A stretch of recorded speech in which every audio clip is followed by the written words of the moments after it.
Rookie of the Year race is over, but we just have to understand that when a transformational figure enters the fray, you got to pause and then isolate and compartmentalize and give them the love that they're due. And in this case, it belongs to Caitlin Clark. It's no secret that the WNBA media has been driving narratives, but this time, they've gone too far. Caitlin Clark, the rookie sensation taking the league by storm, has been outright disrespected despite her record-breaking performances. Caitlin Clark is a phenomenon. And if I said to any of these people who think Caitlin Clark is not the Rookie of the Year, I'd say, who would you want to start your franchise with?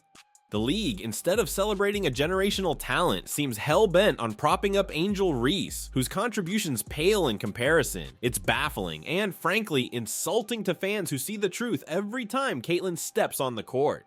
Caitlin Clark, what she's doing doesn't minimize what they've done, but we should have been giving her the credit. We saw the ratings, we saw the merchandise sales, we saw the attendance, but y'all want to make it about something else. Oh, what about the women that laid the foundation? What about this? What about it? That ain't got nothing to do with Caitlin Clark. Caitlin Clark is box office. She's doing this. And instead of giving her credit, y'all tried to make it about, oh, y'all poo-pooing the old guard. Y'all never talked about the old guard like this. Nah, I ain't gonna let it slide. Clark isn't just good, she's rewriting what it means to be a rookie in the WNBA. The stats don't lie. 31 points, 12 assists, record-breaking achievements, and a team transformation no one thought possible. Meanwhile, Reese's accolades feel manufactured, fueled by endless media hype, shameless stat padding, and a focus on off-court clout rather than on-court dominance. Moving on has been something I try to give myself a little bit of grace. But you've known they were coming for you when you were waving your hands in your face to mock Caitlin Clark when you were beating her for the national championship. Yet here we are, with Reese leading Rookie of the Year power rankings, a decision that feels more like a media stunt than a reflection of reality. I tried to flaunt my white-on-white objectivity. I said Angel Reese is the Rookie of the Year halfway through the season. But the other day, I must admit, I told myself it's not racist for me to like Caitlin Clark's game. Why does the WNBA keep pushing this narrative? Could it be that Clark's raw talent and undeniable dominance threaten the established order? After all, she's done what no rookie has ever done, elevated her entire team, turned around a franchise riddled with failure, and delivered jaw-dropping performances night after night. And yet, the league chooses to ignore her greatness. Instead, they favor a player who, in her so-called clutch moments, is more focused on padding stats than actually winning games.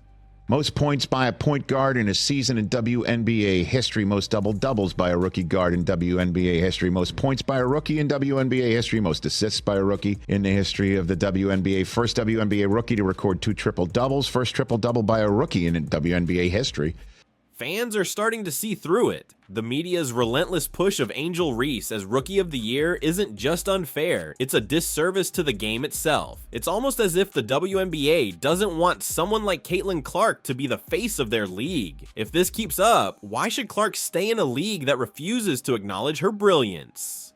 That's not what you said, Molly. You were talking about Caitlin Clark didn't necessarily deserve it based on her play on the court.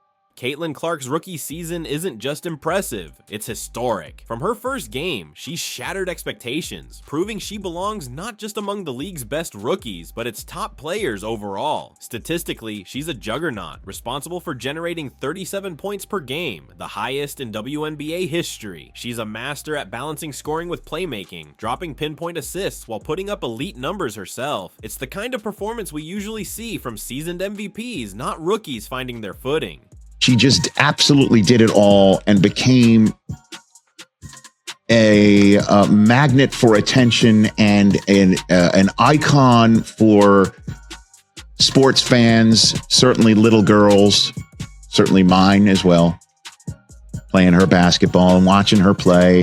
Clark's influence extends far beyond individual stats. Look at her team, the Indiana Fever, and you'll see her true impact. This is a franchise that hasn't sniffed relevance in years, plagued by losing seasons and fan disinterest.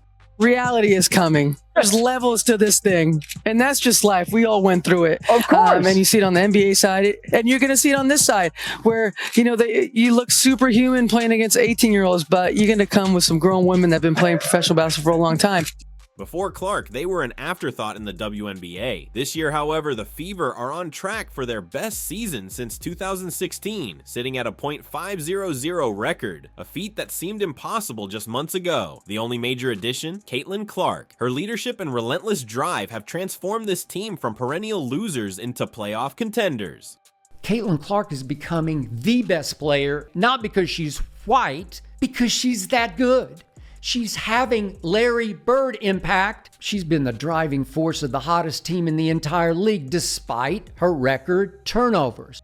What makes her even more remarkable is her consistency under pressure. While other players falter or rely on padded stats to boost their narratives, Clark delivers when it matters most. Take her performance against the Chicago Sky, a game where she not only dominated, but also made history. Her 31-point, 12-assist game wasn't just another standout performance, it was a league milestone. Caitlin Clark is just such a class act. She was incredible, breaking all types of records, and that's something she was certainly proud of. We saw lots of smiles on the court. Caitlin is the face right now, and that's also good. Like, she's selling out gyms, of course. Like, why would you hate against that? Marking her as the first player ever to achieve such numbers in a single game. And if she wanted to, she could have scored even more. Unlike others, she doesn't chase stats for personal glory. Instead, she plays for the win. Contrast this with the other so-called Rookie of the Year contenders. Angel Reese, for example, has spent more time padding her numbers late in games than actually influencing outcome. There is a lot of appropriate attention on Caitlin Clark and the Indiana Fever, and we found out that the Fever Storm game from over the weekend drew 2.2 million viewers, which is massive. The WNBA has 18 games this season where they've had more than 1 million viewers average, and 16 of those 18 have featured Caitlin Clark. So you cannot deny the connectivity of Caitlin Clark playing basketball and people wanting to watch. If she's playing, they will come, they will watch the game. In a matchup against the same Sky team, Reese managed just 5 points in the first 36 minutes of play. Only in the closing moments with the game long decided did she pad her stats to salvage her double-double streak. It's a stark difference. Clark's performances define greatness. Reese's often feel hollow, bolstered by media narratives rather than real impact. It's kind of the total package, and her being the French breaking that record, and the amount of attention that she has gained over the course of these last couple of years. Every building she goes into, there's a different energy. Like, it's great for her, great for women's basketball. The disparity is glaring. Caitlin Clark has reshaped what it means to be a rookie, breaking records and carrying a team on her back. Yet despite all this, the league and its media refuse to give her the credit she deserves. If this isn't bias, what is? The WNBA media machine has a history of creating storylines that favor popularity over performance, and nowhere is this clearer than in the Rookie of the Year debate. Caitlin Clark has been delivering extraordinary performances all season, but the media seems determined to sideline her in favor of Angel Reese.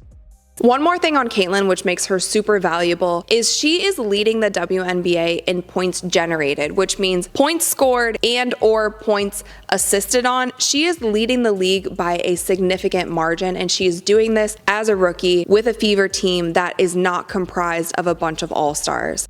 Why? Because Reese fits into a narrative they've carefully crafted, one that prioritizes marketability and engagement over actual impact on the court. Take ESPN's Rookie of the Year power rankings, for example. Despite Caitlin Clark's consistent dominance and her undeniable contributions to the Fever's resurgence, Angel Reese inexplicably sits at the top of the rankings. It's baffling, especially when you consider the numbers. Clark has outperformed Reese in every major statistical category, including points, assists, shooting percentages, and even defensive metrics like steals. Yet Reese's name stays in the spotlight, largely thanks to her social media presence and promotional campaigns. Somebody coming along and elevating the sport shine ultimately benefits you. Go out there, compete with her, try to bust her up if you want to, and all of that stuff. Just don't hate on the acclaim that she's getting. The media's obsession with creating rivalries has only amplified this problem. The so-called Clark versus Reese debate has been hyped up all year, with pundits drawing comparisons that don't hold up under scrutiny. In their head-to-head matchups, Clark has consistently outclassed Reese, both in individual stats and team impact. Over 4 games, Clark has averaged more points, assists, steals, and blocks than Reese, all while maintaining a higher shooting percentage. advantage. Yet, instead of celebrating this obvious gap in performance, the media keeps pushing Reese as a legitimate contender, ignoring the glaring disparity in their contributions. This isn't just about individual stats either. It's about how these players affect their teams. While Clark has transformed the Fever into a playoff contender, Reese's team has floundered post-All-Star break, going 1-6 in that stretch. Reese's focus seems split between basketball and her growing off-court brand, with endorsements, podcasts, and social media posts taking precedence. Meanwhile, Clark has remained laser-focused, letting her game do the talking. She's turned doubters into believers, proving time and again that she's not just a great rookie, but a generational talent capable of elevating an entire franchise. Tell me when the last time all these players been in the league all this time. You name all the prominent players. Tell me the time the WNBA has had this much buzz. I'll wait. Everybody in the chat that y'all was saying, oh, these women been in the league before Caitlin Clark and Angel Reese. Tell me the time they had this much buzz. Tell me the time they had this many eyes on the draft. Tell me this many times they had watching WNBA preseason games. I'm just waiting. Go ahead, Phil. Go ahead, chat. Take off. The most frustrating part, the media knows all of this. They see Clark's game-changing impact, her historical numbers, and her ability to perform in high-pressure moments. But instead of giving her the recognition she's earned, they double down on their fabricated narratives. This isn't just unfair, it's a slap in the face to fans who value integrity in the sport. By propping up players who don't deliver on the court, the WNBA media undermines the very essence of competition, reducing it to a popularity contest rather than a showcase of true talent. The injustice of the WNBA's handling of Caitlin Clark isn't just a rookie issue, it's a reflection of a deeper problem in how the league promotes its stars. Clark isn't just another great player, she's a once-in-a-generation talent who has already begun reshaping the narrative around what a rookie can accomplish. Her stats speak for themselves, but her ability to transcend the game goes beyond numbers. Caitlin Clark is the type of player who could redefine the WNBA's future, if only the league would let her. Consider her impact on the Fever. Before Clark arrived, Indiana was a franchise mired in mediocrity. Over the past 7 years, their record was abysmal, with seasons as bad as 5-31. In just one season, Clark has lifted them from obscurity to relevance, pushing them to a 500 record and genuine playoff contention for the first time in nearly a decade. This isn't just improvement, it's a revolution. And let's be clear, this turnaround isn't the result of some massive roster overhaul or coaching change. It's almost entirely due to Caitlin Clark's presence. Now compare that to Angel Reese, who is being pushed as the face of this rookie class. Despite the hype, Reese hasn't elevated her team in any meaningful way. Her squad's post-All-Star break collapse, 1-6, highlights the stark difference between a player who changes the game and one who merely exists within it. Instead of focusing on team success, Reese has prioritized personal accolades, ensuring her double-double streak continues even in meaningless minutes. This approach may boost her individual stats, but it does little to help her team. The WNBA's decision to push Reese as Rookie of the Year is baffling when you consider how much Clark has already accomplished. Historically, rookies have struggled to adjust to the league's physicality and pace. Clark, however, has not only adapted but thrived. Her ability to seamlessly transition from college to professional play defies expectations. She's already one of the league's best passers, an elite scorer, and a game changer on both ends of the floor. By contrast, Reese's game is riddled with inconsistency and lacks the versatility that defines Clark's greatness. Caitlin didn't bring racism to the WNBA. This has been happening. And that, I think, is what's been such a shock for all of us, that other people are surprised by this. We've been trying to tell you. And once again, for so long, as a player, I would almost joke. I'd be like, I would have loved to have shut up and dribble. In so many ways, I would have loved to have been valued as a basketball player. I would have been loved to have been spoken about just for my play. I think everybody in the league can say that. But nobody ever let us do that. What's even more troubling is the long-term impact of this decision. The WNBA has an opportunity to position Caitlin Clark as a transformative figure, someone who can draw in new fans and elevate the league to new heights. Instead, they've chosen to lean into manufactured stardom, prioritizing social media narratives over authentic talent. This isn't just a bad call for the Rookie of the Year race. It's a missed opportunity for the league's future. Fans want to see greatness rewarded, not sidelined in favor of hype. By ignoring Caitlin Clark's brilliance, the WNBA risks alienating its most loyal supporters while failing to attract the new audience it desperately needs. Caitlin Clark's legacy is already taking shape, and it's clear she's destined for greatness. But if the league continues to favor players who chase clout over those who deliver results, it might find itself losing the very stars capable of propelling it forward. How long will Clark stay in a league that refuses to acknowledge her value? That's a question the WNBA should be asking itself, and soon.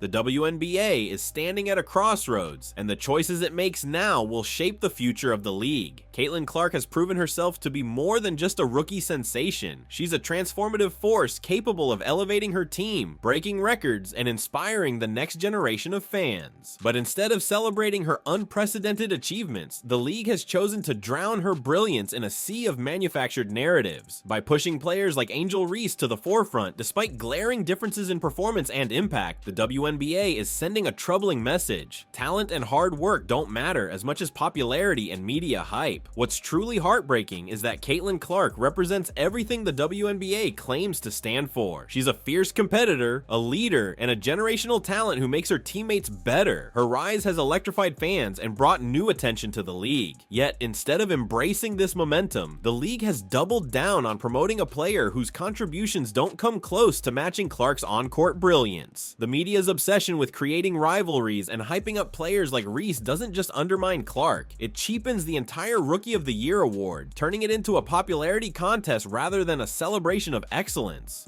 But the blame doesn't rest solely on the media. The WNBA as an organization has a responsibility to recognize and nurture its brightest stars. By ignoring Clark's achievements, they're not just robbing her of well-earned recognition, they're robbing the fans of a true hero to rally behind. Clark's story is one of grit, determination, and game-changing talent. It's the kind of narrative that could draw in casual viewers, grow the league's audience, and inspire young players around the world. Instead, the league's current approach risks alienating those very fans who have supported it through thick and thin. Caitlin Clark's potential isn't confined to the Rookie of the Year race. She's on track to redefine what it means to be a WNBA player. Her rookie season already places her among the league's elite, and she's only just begun. Imagine what she'll achieve in her second, third, or fifth year, assuming she stays in a league that seems so reluctant to acknowledge her greatness. If the WNBA continues to prioritize hype over substance, they may find themselves losing a talent like Clark to other opportunities, leaving fans to wonder what could have been.